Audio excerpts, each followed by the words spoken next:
Hi student, जैसा कि पिछले वीडियो में आपको क्वांटम संख्या के बारे में पढ़ाया गया था, आज हम पाउली के अपवर्जन नियम के बारे में पढ़ेंगे। पाउली का अपवर्जन नियम, पाउली एक्सक्लूजन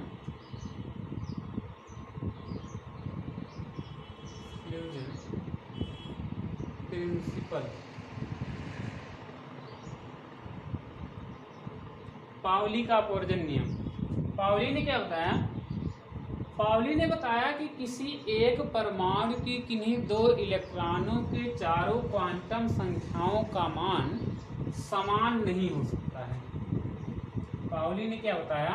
पाउली ने बताया किसी एक परमाणु की किन्हीं दो इलेक्ट्रॉनों की चारों क्वांटम संख्याओं का मान कभी भी समान नहीं हो सकता। मतलब कोई भी परमाणु है, जैसे मान लेते हैं हम सोडियम का परमाणु है, तो सोडियम परमाणु के किसी दो इलेक्ट्रॉन की, जैसे इसके पास होता है 11 इलेक्ट्रॉन, तो 11वें इलेक्ट्रॉन में यदि हम दो इलेक्ट्रॉन, चाहे मान लीजिए 11 इलेक्ट्रॉनों के किसी भी दो इलेक्ट्रॉनों की यदि हम कंपैरिजन करेंगे, तुलना करेंगे, तो उनकी चारों क्वांटम संख्याएं कभी भी समान नहीं हो सकती। यही पाउली ने बताया कि किसी एक परमाणु की दो इलेक्ट्रॉनों की चारों क्वांटम संख्याओं का मान समान नहीं हो सकता है। अब जैसे हम मान लेते हैं सोडियम का, जिसे हमको मान लीजिए ज्ञात करना है कि हम ज्ञात कर लें सोडियम के 7वें और मान लेते हैं 9वें इलेक्ट्रॉन की चारों क्वांटम संख्याएं। 7वें और 9वें इलेक्ट्रॉन की चारों क्वांटम संख्याएं के द्वारा मान लीजिए हम ये तुलना कर लें कि देखिए क्या वास्तव में नियम सही है फिर गलत है। तो चलिए इसको हम ज्ञात करते हैं कि सोडियम के 7वें इलेक्ट्रॉन और 9वें इलेक्ट्रॉन की चारों क्वांटम संख्याएं हम ज्ञात करते हैं। सोडियम का इलेक्ट्रॉनिक विन्यास 1s2 2s2 2p6, उसके बाद क्या होगा 3s1 होगा। 7वां इलेक्ट्रॉन किस में जाएगा? देखिए 2 2 4 6 10। कहने का मतलब ये है कि 7वां इलेक्ट्रॉन जो होगा और 9वां, ये दोनों 2p में जाएगा। अब इसको हम ज्ञात कर लें। देखिए ध्यान दीजिए, 2p p ऑर्बिटल बना लीजिए, 3 प्रकार का होता है। टोटल यहाँ कितने इलेक्ट्रॉन है? 6 इलेक्ट्रॉन भर लीजिए। यहाँ 2 2 4, ये हो गया 5वां, ये 6वां, ये 7वां, 8वां, 9वां, 10वां। ये इलेक्ट्रॉन आपका 7वां है और इसके बाद 5 6 7 8 9, ये जो इलेक्ट्रॉन है ये कौन सा इलेक्ट्रॉन है? ये 9वां इलेक्ट्रॉन है। अब इसमें हमें यही याद करना है कि देखें क्या इनकी दोनों मतलब 7वें और 9वें इलेक्ट्रॉन की चारों क्वांटम संख्याएं समान है या नहीं है। तो मान लीजिए 7वें इलेक्ट्रॉन के लिए आप ज्ञात कीजिए। देखिए n बराबर कितना हो जाएगा? 2। l बराबर, चूंकि p ऑर्बिटल है, p के लिए l का मान हमेशा 1 होता है। m बराबर, m का मान क्या होगा?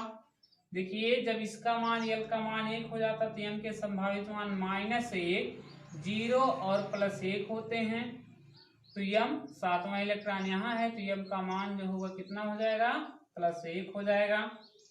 s बराबर जो बनेगा, चूंकि इलेक्ट्रॉन क्लॉकवाइज है तो वो हो जाएगा +12। ये हो गया 7वें इलेक्ट्रॉन के लिए, 7वां इलेक्ट्रॉन हो गया। अब हम 9वें इलेक्ट्रॉन के लिए ज्ञात करते हैं, यहाँ पर ज्ञात कर लें। n बराबर सेम वही चीज है, n बराबर 2। l बराबर कितना हो जाएगा? 1। m बराबर देखिए -1, 0 +1। 9वां इलेक्ट्रॉन देखिए इस वाले ऑर्बिटल में है तो यहाँ ऊपर कितना लिखा गया है? 0 हो जाएगा। और s बराबर, क्योंकि इलेक्ट्रॉन का जो चक्कर है एंटी क्लॉकवाइज, तो हो जाएगा -12। तो देखिए स्पष्ट है कि ये इसके चारों क्वांटम संख्याएं ये दोनों तो समान हैं, पर ये दोनों जो क्वांटम संख्याएं हैं वो एक दूसरे से भिन्न हैं। तो पाउली ने यही बताया कि किसी एक परमाणु की दो इलेक्ट्रॉनों की चारों क्वांटम संख्याओं का समान किन्हीं दो इलेक्ट्रॉनों की चारों क्वांटम संख्याओं का मान कभी भी समान नहीं हो सकता है। तो ये है इनका नियम। इसके बाद है हुंड का अधिकतम बहुलता का नियम। हुंड का अधिकतम बहुलता का नियम। हुंड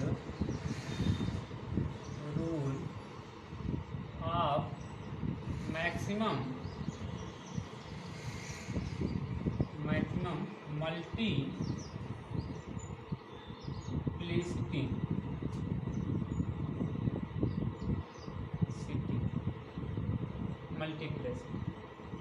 हुंड का अधिकतम बहुलता का नियम, Hund rule of maximum multiplicity. तो हुंड ने क्या बताया, हुंड ने अपना जो है दो नियम दिया था। पहला जो मुख्य नियम है इसमें सुनिए ध्यान से। हुंड ने बताया कि ऑर्बिटलों में अर्थात कक्षकों में पहले अयुग्मित इलेक्ट्रॉन भरे जाते हैं, फिर उनका युग्मन होता है।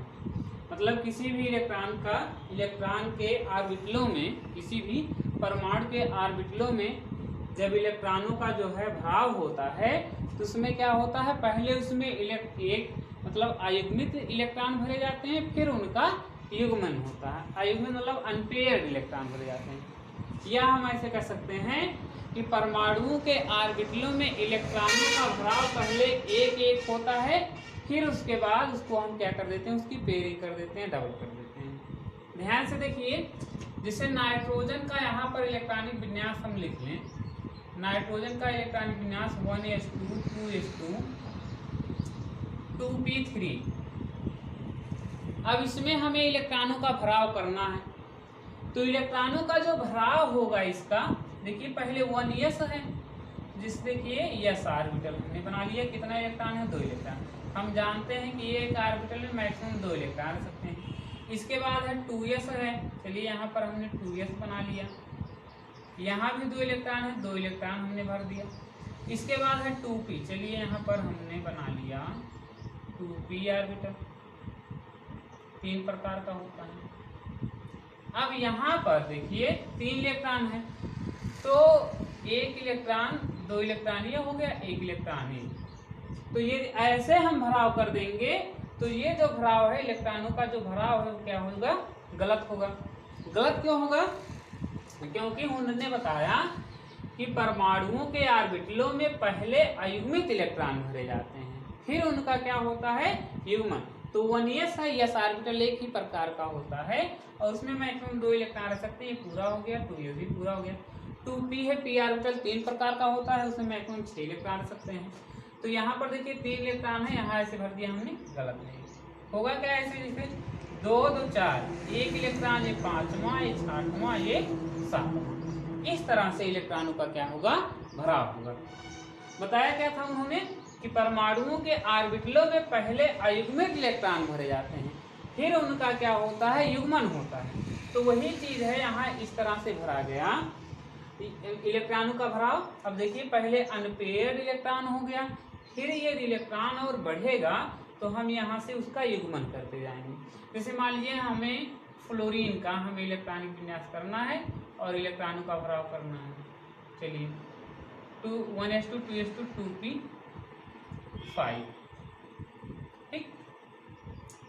फ्लोरीन का इलेक्ट्रॉनों का भराव इसमें कैसे हो जाएगा, होगा देखिए 2 इलेक्ट्रॉन है, पहले 2 इलेक्ट्रॉन होगा, उसके बाद कितना इलेक्ट्रॉन, 2 इलेक्ट्रॉन, फिर हो गया। फिर कितना इलेक्ट्रॉन है, 5 इलेक्ट्रॉन, चलिए 5 इलेक्ट्रॉन हम भर देते हैं। देखिए 4 हो गया, 5 6 7, अभी 2 इलेक्ट्रॉन बचा हुआ है। अब ये हो जाएगा 8 और ये हो जाएगा 9। तो इस तरह से क्या होगा, इलेक्ट्रॉनों का भराव होगा। तो हुंड ने यही बताया कि परमाणुओं के ऑर्बिटलों में जो इलेक्ट्रॉनों का जो भराव होता है, पहले ऑर्बिटलों में अयुग्मित इलेक्ट्रॉन भरे जाते हैं, फिर उनका क्या होता है, युग्मन होता है। यही हुंड का जो है अधिकतम बहुलता का नियम है। इसके साथ साथ हुंड ने ये भी बताया था कि जो है अर्धपूर्ण भरे हुए ऑर्बिटल एवं पूर्णतः पूर्ण भरे हुए ऑर्बिटल अपूर्ण ऑर्बिटलों की अपेक्षा अधिक स्थायी होते हैं। ध्यान से सुनेंगे, अर्धपूर्ण भरे हुए ऑर्बिटल एवं पूर्णतः पूर्ण भरे हुए ऑर्बिटल अपूर्ण कक्षकों मतलब अपूर्ण ऑर्बिटलों की अपेक्षा अधिक स्थायी होते हैं। मतलब या तो कोई भी ऑर्बिटल आधा पूरा भर जाए, अर्धपूर्ण हो, तब उसका स्थायित्व ज्यादा होगा, या तो वो क्या हो पूर्णतः पूर्ण हो तब उसका स्थायित्व क्या होगा अधिक होगा। और यदि वो अस्थाई अधिक अस्थाई, ठीक, ये अधिक अस्थाई होगा। और यदि जो है ऑर्बिटल अपूर्ण होगा तो वो क्या होगा कम अस्थाई होगा। ठीक, तो स्थायित्व कहाँ से डिपेंड करता है? अर्धपूर्ण एवं पूर्णतः पूर्ण भरे हुए पर। यदि ऑर्बिटल आधा भरा है तब भी उसका स्थायित्व अधिक होगा, और यदि पूरा भरा है तो भी उसका स्थायित्व ज्यादा होगा। लेकिन यदि वो अपूर्ण है तो उसका स्थायित्व क्या होगा कम होगा। जैसे देखिए नाइट्रोजन की हम बात कर लें, इलेक्ट्रॉनिक विन्यास 1s2 2s2 2p3 हो गया। तो यहाँ पर देखिए यहाँ 2 इलेक्ट्रॉन हो गया, फिर जो है कितना इलेक्ट्रॉन हो गया 2 इलेक्ट्रॉन। इसके बाद कितना कौन सा है p है 1 2 3। अब यही यदि हम ऑक्सीजन का लिख दें, ऑक्सीजन 8 होगा 1s2 2s2 2p4। तो देखिए 2 इलेक्ट्रॉन ये हो गया, 2 इलेक्ट्रॉन ये।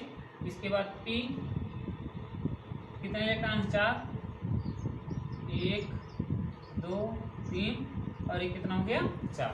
अब ये देखिए ये ऑर्बिटल है p ऑर्बिटल है। देखिए p ऑर्बिटल 3 प्रकार का होता है।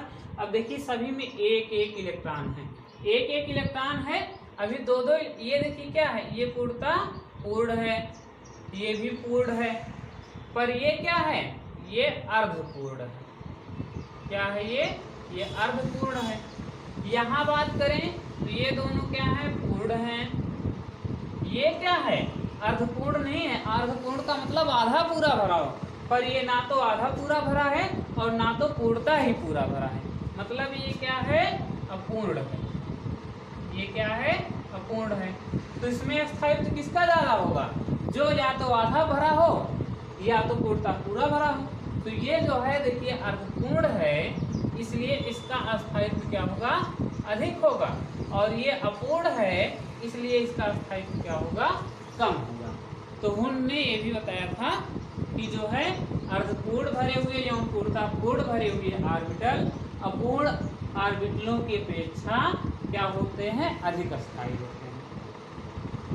तो ये हो गया हुंड का अधिकतम बहुलता का नियम। इसके बाद अब हम पढ़ेंगे ऑफ-बाउ नियम। ऑफ-बाउ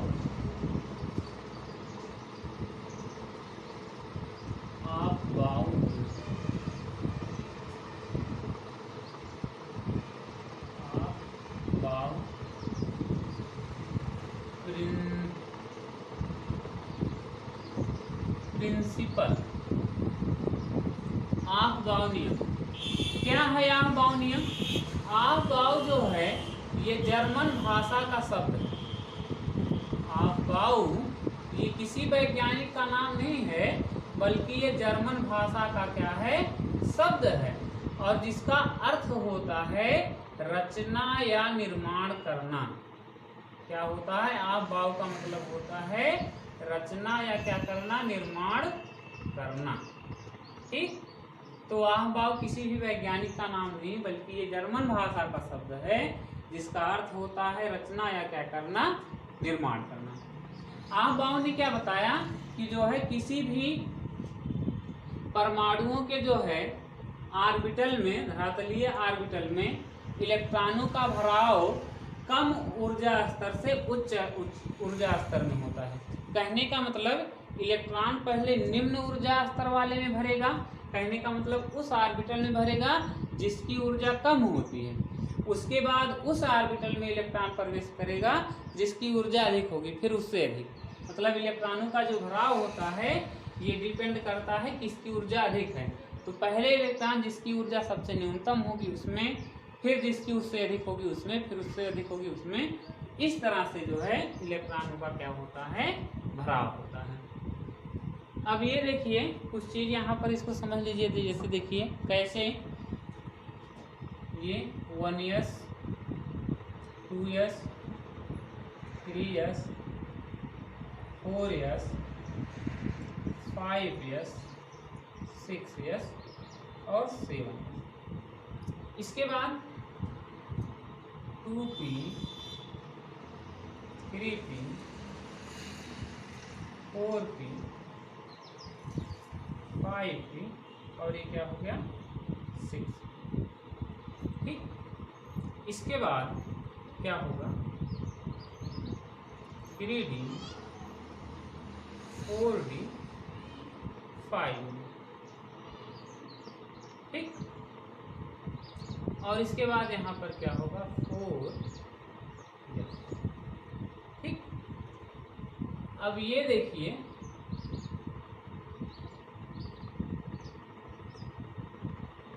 यहाँ से बनेगा कि किसकी ऊर्जा कम है, किसकी ऊर्जा क्या होती है, अधिक होती है। ये चीज यहाँ से हम समझ सकते हैं। यहाँ देखिए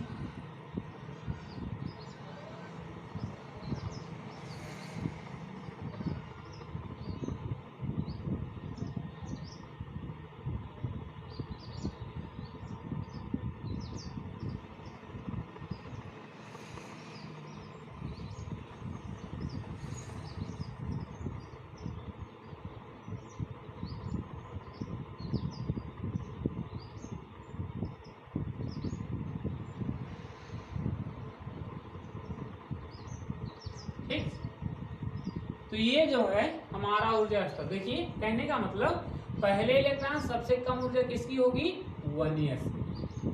इसके बाद देखिए किसकी होगी 2s की होगी, फिर किसकी होगी 2p की होगी, इसके बाद किसकी 3s, फिर किसकी होगी 3s हो गया। देखिए इसके बाद क्या होगी 3p, फिर क्या होगा 4s, इसके बाद किसकी होगी 3d, फिर किसकी होगी 4p, इसके बाद किसका होगा 5s, फिर किसका होगा 4d, फिर किसका होगा 5p, फिर किसका होगा 6s, इसके बाद किसका होगा 4f, फिर किसका होगा 5d, इसके बाद किसका 6p और इसके बाद क्या होगा 7। ये देखिए 1s फिर 2s फिर 2p, ऐसे इसको मिटा ही दीजिए। ये ऊर्जा का मतलब जो ऑर्बिटलों का है ये ऊर्जा का बढ़ता हुआ क्रम है। सबसे न्यूनतम ऊर्जा 1s की, फिर 2s की, फिर 2p, 3s 3p 4s 3d 4p 5s 4d 5p 6s 4s 5d 6p और लास्ट में क्या होगा 7s होगा। तो ये ऊर्जा का क्या है बढ़ता हुआ क्रम है। अब इसी में जो है क्या है कि बढ़ते हुए क्रम में एक एक इलेक्ट्रॉन इसी में प्रवेश करा करके हम किसी भी परमाणु का इलेक्ट्रॉनिक विन्यास प्राप्त कर सकते हैं। जैसे मान लीजिए आपको हाइड्रोजन का इलेक्ट्रॉनिक विन्यास प्राप्त करना है, तो हाइड्रोजन के पास एक इलेक्ट्रॉन होता है, पहले क्या है 1s। यस में एक ऑर्बिटल में, एस ऑर्बिटल में मैक्सिमम 2 इलेक्ट्रॉन आ सकता है। यहाँ पर कितना है 1, तो इलेक्ट्रॉनिक विन्यास क्या बन जाएगा 1s बन जाएगा। इसके बाद मान लीजिए आपको करना है बोरान का इलेक्ट्रॉनिक विन्यास 5 होता है। देखिए पहले 1s है तो हो जाएगा 1s2, फिर क्या है 2s तो हो जाएगा 2s2, फिर क्या है 2p है, p में मैक्सिमम 6 रह सकता है। हमारे पास इलेक्ट्रॉन कितना 2 2 4, एक ही इलेक्ट्रॉन बचा है तो हो जाएगा 2p1। तो इस तरह से इलेक्ट्रॉनिक विन्यास बना। मान लीजिए आपको एल्युमिनियम का इलेक्ट्रॉनिक विन्यास बनाना है, या मान लेते हैं सिलिकॉन का आपको इलेक्ट्रॉनिक विन्यास बनाना है। इसका इलेक्ट्रॉनिक विन्यास बनाना है, सिलिकॉन का बनाना है। तो सिलिकॉन का कितना होता परमाणु क्रमांक 14 होता है। ऊर्जा का बढ़ता हुआ क्रम देखते चले जाइए 1s 2s 2p 3s 3p 4s। चलिए लिखते हैं 1s 2 2s 2 2p 6। देखिए 2 2 4 6 10 इलेक्ट्रॉन हो गया। इसके बाद 3s 2 10 2 12 14 इलेक्ट्रॉन, 2 इलेक्ट्रॉन बचा है। 3s के बाद क्या है 3p। p में मैक्सिमम कितना इलेक्ट्रॉन रख सकता है 6, पर हमारे पास इलेक्ट्रॉन बचा कितना हुआ है 2। क्या हो जाएगा 1s 2 2s 2 2p 6 3s 2 3p 2 हो जाएगा। तो इस तरह से हम किसी भी तत्व का इसी तरह से इलेक्ट्रॉनिक विन्यास बनाते हुए चले जाएंगे। मान लीजिए आपको स्कैंडियम का इलेक्ट्रॉनिक विन्यास प्राप्त करना है 21 होता है, 21 का प्राप्त कर लीजिए। चलिए 1s 2 2s 2 2p 6 3s 2 3p 6। यहाँ तक आ गया ना, 18 इलेक्ट्रॉन होता है यहाँ पर। 2 2 4 6 10 2 12 6 18। इसके बाद 3p के बाद क्या है 4s, तो 4s 2 18 तो कितना इलेक्ट्रॉन हो जाएगा 20। एक बच रहा है तो क्या हो जाएगा 3d1। 20 एक कितना हो जाएगा 21। तो ये स्कैंडियम का इलेक्ट्रॉनिक विन्यास बन गया। मतलब इसी तरह से हम एक एक इलेक्ट्रॉन प्रवेश करा करके किसी भी तत्व का इलेक्ट्रॉनिक विन्यास प्राप्त कर सकते हैं। और ऑर्बिटलों के जो है ऊर्जा का जो बढ़ता हुआ क्रम है वो ये है। इसको आप नोट कर लीजिए, प्रैक्टिस कर लीजिए, और इसी तरह से आप किसी भी तत्व का आप इलेक्ट्रॉनिक विन्यास प्राप्त कर सकते हैं। अच्छा, अब ये बात यहाँ पर ये भी आती है कि कैसे हम जानेंगे कि मतलब किसकी ऊर्जा अधिक है किसकी ज्यादा है। तो इसके लिए एक रूल होता है N+L रूल। क्या नियम होता है N+L रूल होता है, N+L नियम। N+L नियम हमको ये बताता है कि किस ऑर्बिटल की यहाँ पर ऊर्जाएं जो है वो कम हैं और किसकी क्या है ज्यादा है। मतलब N+L ये चीज बताता है इलेक्ट्रॉन किस में प्रवेश करेगा, पहले किस में प्रवेश करेगा। जैसे मान लीजिए यहाँ 3s है तो 3 मतलब 3p है, उसके बाद 3d है। तो होना क्या चाहिए दिमाग में, तो ये माइंड में तो ये आता है 3p के बाद 3d, मतलब p के बाद इलेक्ट्रॉन 3d में प्रवेश करना चाहिए, जबकि 3p के बाद क्या आ गया है 4s आ गया है। तो इसका मतलब कहने का मतलब ये है कि 3d की जो एनर्जी है वो 4s की एनर्जी से क्या है ज्यादा है। पता कैसे चलेगा, यहाँ से एनर्जी लेवल पता चलता है या ये पता चल जाता है कि इलेक्ट्रॉन किस में प्रवेश करेगा। चलिए N+L रूल हम फॉलो करते हैं 4s पे 3d पे। 3p तक इलेक्ट्रॉन मान लीजिए पहले हम भर लेते हैं। अब 3p तक हमने भर लिया, अब इसके बाद इलेक्ट्रॉन 3d में जाएगा कि 4s में जाएगा, ये चीज हमें कहाँ से कंफर्म हो जाएगा N+L रूल से कंफर्म हो जाएगा कि इलेक्ट्रॉन इसके बाद, कहने का मतलब यहाँ तक 18 इलेक्ट्रॉन होगा, जो हमारा 19वां इलेक्ट्रॉन होगा वो 3d में प्रवेश करेगा या 4s में। ये कहाँ से कंफर्म हो जाएगा N+L से। चलिए देखते हैं 4s के लिए आप N+L यहाँ पर आप क्वांटम संख्या निकाल लीजिए। 4s n का मान कितना हो गया 4। इसके बाद यस है, यल के लिए हमेशा यल जो कि आपकी द्विगेंसी क्वांटम संख्या है, उसके लिए यस का मान हमेशा कितना होता है 0 होता है। यल के लिए यस का मान हमेशा कितना होता है 0। 4 + 0 बराबर कितना हो जाएगा 4। तो ये हो गया 4s की मान आ गए। 4s के लिए जब हम N+L रूल लगाएं तो कितना आ गया 4। अब हम 3d के लिए कौन सा रूल लगाते हैं N+L रूल लगाते हैं। चलिए देख लीजिए 3d के लिए n, 3d के लिए n का मान कितना हो गया 3 + d के लिए l का मान कितना होता है 2, तो 3 तो कितना हो गया 5, तो यहाँ पर मान कितना आ गया 5 आ गया। अब जो है ये पता चल गया 3 + 2 बराबर कितना हो गया 5। अब यहाँ कंफर्म हो गया, इसका मान कम आया, 4s का मान कितना आ रहा है 4, 3d का मान कितना आ रहा है 5। तो आपको बता दिया गया जिसका ज्यादा आएगा उसमें इलेक्ट्रॉन बाद में भरेगा, जिसका कम आएगा उसमें इलेक्ट्रॉन पहले भरेगा। तो 4s के लिए n प्लस l मान ज्ञात करने पर 4 आया। तो कहने का मतलब ये है कि जो 19वां इलेक्ट्रॉन है वो किस में भरेगा, 4s में भरेगा। कहने का मतलब पहले इलेक्ट्रॉन 3p के बजाय 3d में नहीं जाएगा, बल्कि किस में जाएगा, 4s में जाएगा। और जब 4s भर जाएगा तब किस में जाएगा, तब 3d में जाएगा। ठीक है, तो ये n प्लस l रूल जो है हमें इन सब चीजों में सहायता करता है। अच्छा, एक चीज और जानिए, यदि दोनों के मान समान आ जाए तो इलेक्ट्रॉन किसमें प्रवेश करेगा। यदि कहीं पर यदि हम देखें कि दोनों के n प्लस l रूल समान हो और दोनों के मान मतलब समान आ जाए तो इलेक्ट्रॉन किसमें प्रवेश करेगा। जैसे मान लीजिए हम 4s 4p और 5ps, ठीक, 5ps की तुलना करें कि इलेक्ट्रॉन पहले किस में भरेगा। यहाँ से पता चल रहा है 3d के बाद या 4p में जाएगा, फिर 5ps में जाएगा, लेकिन आपको कंफ्यूजन है, पता नहीं है ये चीजें, इलेक्ट्रॉन किस में प्रवेश करेगा। पहले 4p में जाएगा, 5s में जाएगा। चलिए n प्लस l रूल आप यहाँ पर लागू कर दीजिए, n plus l rule follow कीजिए।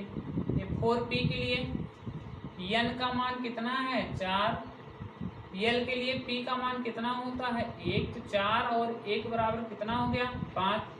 4p के लिए n प्लस l कितना आ गया, 5।